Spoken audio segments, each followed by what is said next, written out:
ഇതുവരെ എല്ലാം ഞാൻ ക്ഷമിച്ചു. പക്ഷേ ഇന്ന് നീ എന്നെ ശരിക്കും മനസ്സിലാക്കും. ഉള്ളതെല്ലാം വലിച്ചു വാരി പെട്ടിയിലാക്കിയിട്ട് എത്രയും പെട്ടെന്ന് നീ ഇവിടുന്ന്. ഭാര്യയും ഭർത്താവും വഴക്ക് കൂടുന്നതിനിടയിൽ ഭാര്യയുടെ അമ്മയുടെ ഫോൺ വന്നു. സ്പീക്കർ മോഡിൽ ഫോൺ പോയത് അവൾ അറിഞ്ഞിരുന്നില്ല. അമ്മ പറഞ്ഞു, മോളെ, ഞാനും അച്ഛനും 6 മാസത്തേക്കൊരു വിദേശ പര്യടനത്തിന് പോവാണ്. ഇവിടെ ഉണ്ടായിരുന്ന കുറേ ക്യാഷ്, ഒരു 5-6 ലക്ഷം രൂപ ഉണ്ടാവും. എൻ്റെ ആഭരണങ്ങളും കാറും മറ്റും നിനക്ക് ഞാൻ അങ്ങോട്ട് കൊടുത്തയച്ചിട്ടുണ്ട്. ഇനി അതെല്ലാം നിങ്ങൾക്ക് രണ്ടുപേർക്കും മാത്രം ഉപയോഗിക്കാൻ വേണ്ടിയിട്ട് ഉള്ളതാണ്. എന്നാൽ ശരി മോളെ. ഫോൺ വിളി കഴിഞ്ഞതിന് ശേഷം വീണ്ടും ഭാര്യ ഭർത്താവിനോട്, എന്താ പറഞ്ഞിരുന്നത്?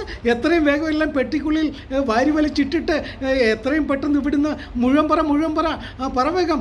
അപ്പോൾ അവൻ പറഞ്ഞു, അല്ല, ഞാൻ പറഞ്ഞിരുന്നത് നിൻ്റെ തുണികളെല്ലാം എത്രയും പെട്ടെന്ന് ഈ പെട്ടിയിലാക്കിയിട്ട് എൻ്റെ കയ്യിൽ തന്നാൽ ഞാനത് ഓഫീസിൽ പോകുമ്പോൾ ഡ്രൈ ക്ലീനിങ്ങിന് കൊടുത്തിട്ട് തിരിച്ചു വരുമ്പോൾ കൊണ്ടുവരാമെന്ന് പറയുമായിരുന്നു.